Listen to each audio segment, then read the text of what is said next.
I'm Robin Gagnon. And I'm Eric Gagnon, and we sell restaurants. We started the nation's largest restaurant brokerage firm, We Sell Restaurants, over a decade ago. You can find us online at WeSellRestaurants.com. We're also on your radio once a week with the leading authorities in this industry talking about subjects trending in the restaurant business. Tweet your own questions on the topic while we're on the air. You can catch us on our Twitter handle. It's Sell Restaurants. Or also post on our Facebook page. It's facebook.com/We Sell Restaurants. If we don't get to your questions on the air, we'll definitely follow up on our social media channels. Our goal is to satisfy your appetite for acquisition, feed the need for restaurant reality, and serve up a recipe for business success. If you have any ideas for our show or any comments, you can email me. My email is Eric, E-R-I-C, at WeSellRestaurants.com. Today, we're talking about an American institution, the family-owned business, and in particular, family-owned restaurants. Think about how many restaurants today are operated with mom at the hostess station, dad in the kitchen, and the son behind the bar. Operating a restaurant is a task all in itself. Operating one with the people you love can be something entirely different. Today, we're talking to restaurant owners that grew up and took over the family-owned business. How does ownership pass from generation to generation? What are the struggles and what are the benefits of coming up through the ranks of the American dream, restaurant ownership? We have a great panel to help us answer those questions and more. Yeah, today our first guest on our panel is Chris Mullins, Jr.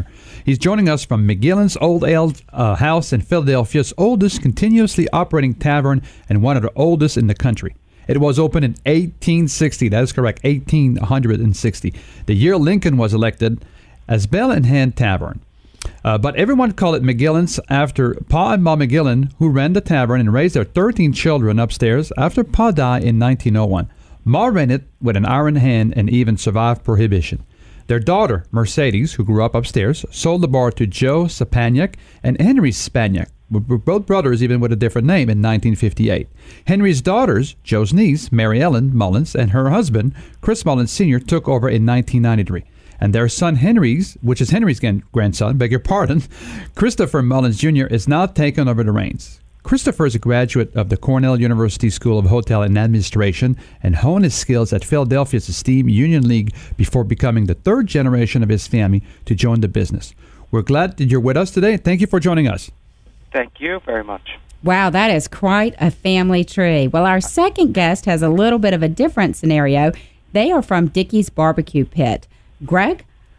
Oh, Woloszcuk. Hey. Yes. Hey, how you doing? Good. We're glad to have you here, Greg. He spent over 20 years working for Fortune 500 high-tech companies such as NetApp and EMC in a variety of technology, sales, and marketing leadership roles. Now, he transitioned into restaurant ownership with his wife, franchising 3 Dickey's Barbecue Pit locations in the past 8 years. In the middle of that growth, his company took on the additional responsibility as the exclusive North Carolina area developer for the franchisor. As area developers, his company helped 9 other locations open and provided the ongoing operational support. That led them to a total of 12 locations by the start of 2013, with more in the pipeline. Today, the Woloszcuk's children work to support their catering and marketing efforts. They have 16 children in total who have all been involved with the business at different times. Excuse me, they have 6 children. I said 16. I was thinking back to those McGillis folks with 13 people upstairs. 6 children. And Greg, you're now at a crossroads deciding who in the next generation will take over. Thank you so much for joining us. I appreciate the opportunity. Good. And completing our panel today, it's Anthony Spinato of Spinato's Pizza. Anthony was born and raised in Phoenix by his loving family in their pizza business. As he grew and learned the business, he found that his family's business was his passion.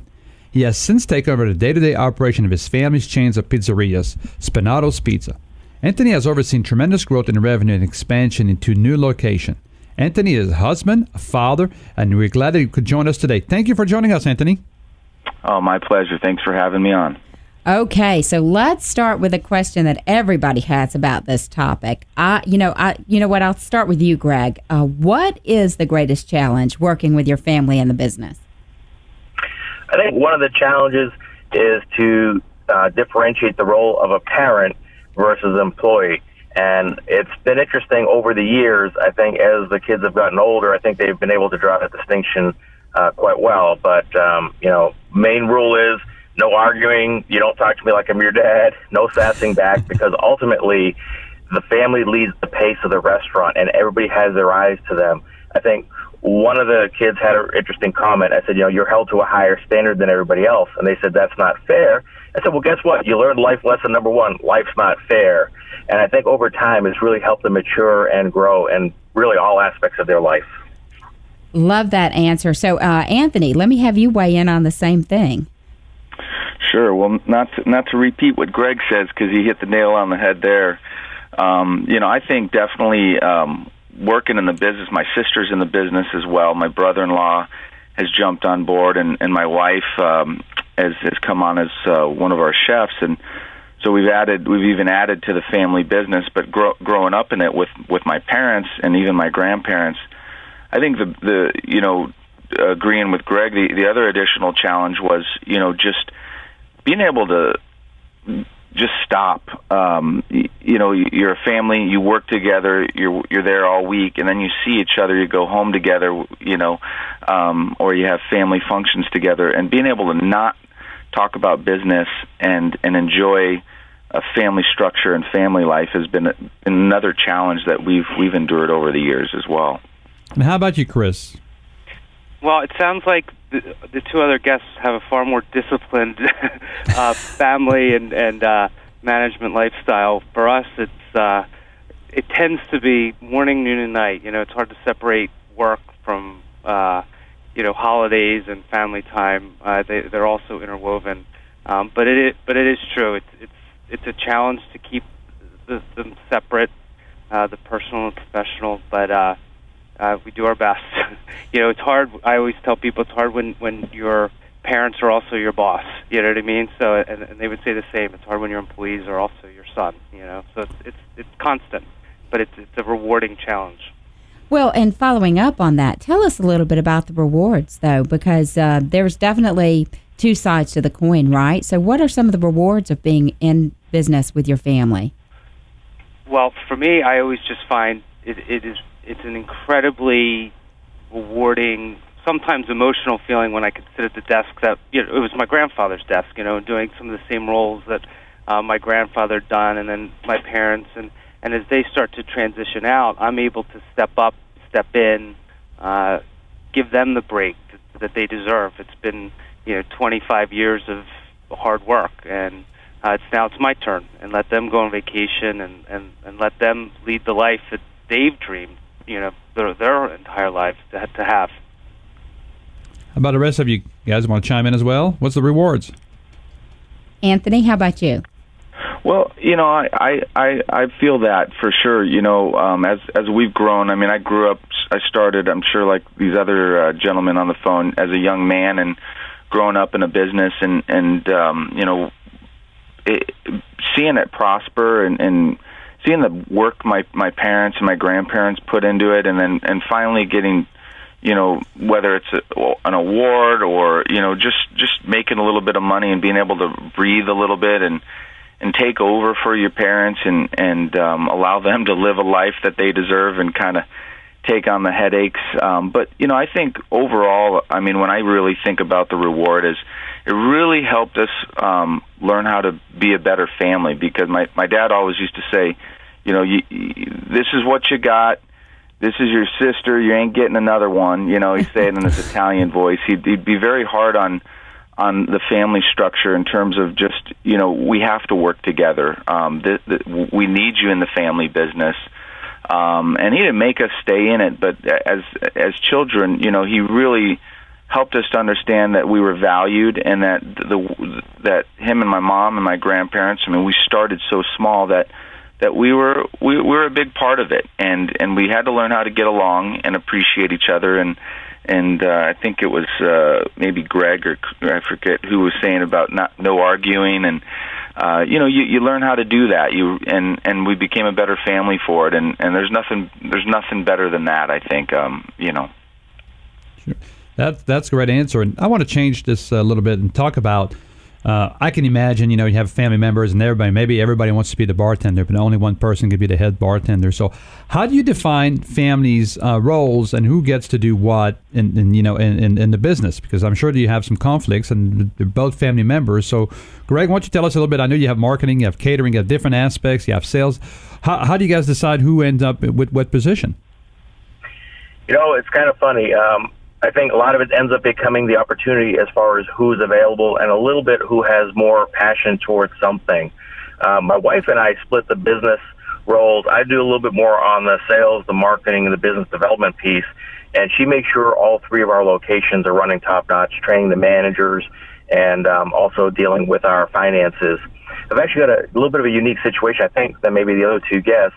I have a daughter that got married, and she doesn't live near any of our locations, and she actually manages our catering business, provides quotes, does a lot of our marketing, places the ads, gets the creative made, and she does that remotely. Wow. That's awesome. Chris, what about you? How do you guys pick who does get to do what? Well, I've been with the business for 8 years. My parents had been here since '93, so their roles were pretty well defined before I got here. When I started, I did what I, could do, and that was the operations. And then I found that some of my technology experience and knowledge was maybe a little bit more developed. So I started to work on some of that, the website and Facebook and marketing. And then as my parents have slowly, and very slowly, because they're very, very active in the business, started to step away, I've been taking on more of the accounting and payroll and things like that. So it's kind of been, I think it was Anthony or Greg who said, it's just evolved kind of by timing. So just as I'm stepping up, and hopefully they have the opportunity to step back a little bit. So this question is for Anthony and Greg. I'll return to you in a moment and ask the same thing. You both grew up in these legacy-type businesses. I guess my question is, and maybe some of our listeners would have the same idea, did you ever want to do something else? Greg, you went to culinary school, but did it ever cross your mind as a child that you might want to be a doctor or a lawyer or something outside the business, or did you just always know it's going to be, McGillin's or Spinato's? I mean, did you get any pressure to stay in the business? I think it's Chris and Anthony, not Greg. Oh, sorry. You're right. So Chris, what's your thoughts on that? Were you always going to be at McGillin's? Well, I was very fortunate to have parents that encouraged me not to get into the business. Go be a lawyer, go be a doctor, go be what you want to be. And fortunately, I guess for me, because I'm extremely happy and fulfilled by what I do, I decided to go in one direction, and kind of life and my genes pulled me back into the business. You do have to be born with it, but I do appreciate and applaud my parents for encouraging me to do something else, because it would be tragic if I was expected to do this. We're a world of choices, and I live with no regret. That's great. So, Anthony, same sort of idea for you. Was it always going to be the pizza business, or did you have that period of time where you said, oh, I'm going to dental school, or I'm going to go sell computers or something? Yeah, definitely. Landscape architecture was it for me. That's kind of the road I wanted to take. And, I was involved, like I said earlier, as from a young boy, in the business. And so I worked at our restaurant. At the time, it was just one. My sister did as well, and neither of us, I think, ever envisioned ourselves really doing this for a living. And I think it was growing up in it and really starting to mature and realize what we truly had. Our guests are very, very loyal. We were able to, and I think that was another big part of it as well. Is you're making friends, and your customers aren't customers; they're guests, and they're walking in the door, and pretty soon you're calling them Uncle John. And my dad always used to say, "Hey, see this guy here at the counter? You know how many pairs of shoes he bought you?" And I'd look at my dad. I didn't understand that for a lot of years, but what he meant was, how many times he's come in and bought a pizza, or and that's bought you some shoes. And so we got to really get to know our guests and make it more about it became really like you're taking care of your family. And so going to work every day with your family, taking care of guests who feel like your family, who you see week in and week out, really was just something there, a reward that I don't think neither my sister or myself ever saw as you could ever really predict would be there. And then I love it. We're people, and getting to interact with whether it's somebody you don't know and take care of them and give them a great meal and really just take care of them is really what's at the heart of us. And so it really just worked out where both of us just kind of ended up pulling the plug on school, and we kind of just got involved in the restaurants from a management level. I would have loved to have finished school, but at the time we just couldn't. And so we opened a couple more restaurants, and we both went to work as managers in them, and the rest is history. That's great story. Greg, I want to ask you a little bit, you see that on reality TV and a lot of shows about drama within the family and things like that, but what does a typical Christmas and Thanksgiving look like at your home with the family? Is half of your children are in one corner plotting some new catering strategy, and the other guys are catering work on the marketing, or is this just going to be, we leave this at the front door when we come in? Tell us a bit about what it looks like. So unfortunately, the 2 days you just picked, Thanksgiving and Christmas, we actually have a very large catering, and we've been doing this for several years for a high-tech company that actually has round-the-clock tech support. So what it typically looks like is me and a couple of the kids that stay home help us prepare dinner, and then the rest are typically preparing the food for the catering. Every now and then we'll have some of our employees come in, and it's totally voluntary. We don't want to put any pressure on anybody because there's only 2 days a year that we are closed. That is Thanksgiving and Christmas. So, we leave it optional for our employees. So a lot of it, believe it or not, is kind of blending that work and holiday spirit for ourselves. But we try and have fun with it. It's a great opportunity, and we feel we do something good because every year my wife typically takes the lead on it. It's just amazing, she says, what it does for these folks. A lot of times this company will let the folks have their families come in for the dinner as well because they're giving up their holidays, and they really try and give back to their employees. And we look and say, you know what, this is something that we get to give back to one of our very loyal and long-term customers. And so we kind of deal with that and have the best Thanksgiving and Christmas that we can. So that's really interesting because that just shows the family dynamic. Everybody pulls together, and even though it should be a holiday or special occasion, you're coming together for the benefit of the business. Chris, how about you guys? Does your family leave it at the door, or is it, table talk? Oh, did you see the customer, and did you fix that? Or, oh, gosh, the soup came out. It was terrific today. Or what's the feedback at your table? Well, my mother rules with an iron fist in many ways, but probably the one of the best rules that she has laid down and will not budge on is we are closed 6 days a year: Christmas, Thanksgiving, Easter, 4th of July, Memorial Day, and Labor Day. And she will not budge. We will not open. Those are 6 solemn days for not just our family, but the family of our staff and things like that. So we put family time in front of profits, and we're lucky we can do that. We can make that decision. And on those days, we try our hardest not to bring up work. It is really about nieces and nephews and aunts and uncles, and enjoy the day as best we can. That's great. Yeah. So I want to actually shift gears a little bit because I want to ask Anthony this question because you talked about kind of doing some social media and stuff like that. Have any of you experienced times where you've kind of introduced changes to the business and had somebody, a grandpa or someone else out there going, hey, what do you need social media for? The newspaper's always worked for me. Are there folks kind of challenging as the newer generation's taking over some of the ideas you're bringing to the table? And Anthony, we'll start with you. Oh boy, that's a big question. I think that's probably the how do I say this? Just the most frustrating, but most understanding part of the taking over for parents. It's they've done it a specific way. They only know the business and the way the times are today, it's just changing so much. So I can't fault my parents for.